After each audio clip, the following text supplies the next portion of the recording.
Tenali Rama season 2 जो कि अच्छा खासा ही चल रहा था सोनी सब पर, एंड उसका एपिसोड नंबर 186 जो कि आपको देखकर लगा होगा कि उसका तो अगला एपिसोड आएगा, so that would be episode 187, but बड़े दुख की बात है कि वो एपिसोड कभी नहीं आएगा। सो यही लास्ट एपिसोड था 186, एंड मुझे पता है ये देखकर कहीं से लगा नहीं कि लास्ट एपिसोड है। मतलब जैसे कि हर टाइम ये लोग कोई ना कोई केस सॉल्व कर रहे होते हैं, केस सॉल्व करने के बाद जो राजा है वो बहुत तारीफ़ करते हैं तेनालीरामा की, बिल्कुल वैसे ही है। एंड लाइक वैसे ही ख़त्म हो गया, जैसे कि लगता हो कि नेक्स्ट एपिसोड में कुछ और स्टोरी दिखाई जाएगी, बट ऐसा नहीं है। सो इसकी एंडिंग भी प्रॉपर नहीं है, बहुत ही ख़राब एंडिंग है। मतलब जिनको ऑलरेडी पता है कि ये शो ऑफ एयर होने वाला है, सिर्फ वही समझ पाएंगे ये शो ऑफ एयर हो रहा है, बाकी शो को देख कर लगा नहीं कि वो ऑफ एयर होने वाला है। जिनको नहीं पता उनको लग रहा होगा कि नहीं शायद एक और एपिसोड आएगा, मंडे आ गया है ऐसे। सो बात करते हैं कि शो ऑफ एयर हुआ क्यों। सबसे पहले तो इसकी जो टीआरपी स्टार्टिंग में थी तब ठीक ठाक ही इसकी टीआरपी आ रही थी, एंड देन इसकी जो टाइम स्लॉट है उसे चेंज कर दिया गया आईपीएल के बाद। सो उस टाइम उसकी टीआरपी अच्छी खासी आ तो रही थी, लेकिन उतनी नहीं जितनी सोनी सब चाह रहे हैं। एंड बाकी सोनी साहब एक टाइम में इतने सारे सीरियल्स ऑन एयर नहीं रखना चाहता है। जैसे आपको पता है कि इतनी सी खुशी जो शो है वो भी अब अगस्त से ऑन एयर होने वाला है। सोनी साहब को इतने सारे शोज़ नहीं रखना है। और अगर बात करें तो इस शो में अपनी भी काफ़ी गलतियाँ है, ऐसा नहीं है कि सिर्फ चैनल ही इंजस्टिस कर रहा है इस शो के साथ। आप इसका पहला वाला सीज़न देखो, क्योंकि मैं वही देखती थी। मैं ये वाला सीज़न मैंने 2-3 एपिसोड से देखे थे, मैंने पूरा देखा नहीं ये वाला। तो मैं इसका पहला वाला जो सीज़न था मैं वो देखती थी।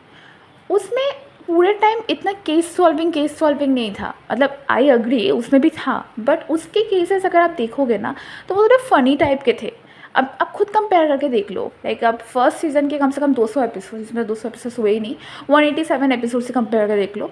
यहाँ पे पता नहीं इन्होंने क्या सीआईडी जैसा बना रखा है, मर्डर मिस्ट्रीज़ या फिर गायब होने वाले मिस्ट्रीज़ सॉल्व करते हैं। पिछले वाले एपिसोड में मुझे याद है वो लोग बचकानी चीज़ें भी सॉल्व करते थे कि कौन सबसे ज़्यादा गधा है और कौन मूर्ख है, ऐसे कि सबसे ज़्यादा मूर्ख जो होगा उसे पकड़ के लाओ। ऐसे भी कुछ स्टोरीज़ थी, अगर आपको याद हो तो पहले वाले सीज़न में ऐसे भी स्टोरीज़ थी। लेकिन इस सीज़न में बस मर्डर मिस्ट्रीज़ ये सभी सॉल्व करवाए जा रहे हैं, तो ये सब से टीआरपी थोड़ी बहुत तो इफेक्ट हो रही थी। बट जब मेकर्स को पता चला कि अरे ऐसे नहीं करना चाहिए, तो उन्होंने थोड़ा बहुत चेंज लाने की कोशिश की। तब तक चैनल ने अपना इंजस्टिस शुरू कर दिया कि भाई अब तो हम इंजस्टिस करेंगे। तो ठीक है, दोनों तरफ से तेनालीरामा जो है उसके साथ काफ़ी बुरा हुआ। एंड रही बात तेनालीरामा सीज़न 3 आएगा या नहीं आएगा, सो सीज़न 2 भी फ्लॉप ही रहा है, चाहे आपको बात बुरी लगे लेकिन यही सच है। तो मुझे नहीं लगता कि इसका सीज़न 3 आएगा। लाइक सीज़न 3 तब आएगा ना जब सीज़न 2 बहुत हिट रहा हो। सो आई डोंट थिंक सो कि इसकी सीज़न 3 आने की कोई भी पॉसिबिलिटी है।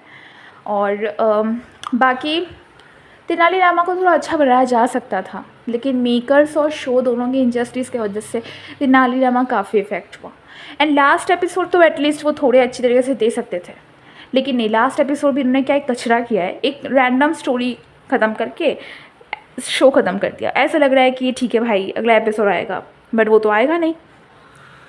Well that's it for this video. आप तेनालीरामा सीज़न 2 देखते हैं या नहीं, कमेंट सेक्शन में ज़रूर बताना, और इसके बंद होने से आप इफेक्ट हो रहे हो और नहीं ये भी बताना। सो अगर ऐसे और सीरियल अपडेट्स चाहिए तो मेरे चैनल को सब्सक्राइब कर दो, क्योंकि मैं ऐसे सीरियल अपडेट्स बनाती रहती हूँ। मिलते हैं मेरी नेक्स्ट वीडियो में, टिल देन बाय बाय।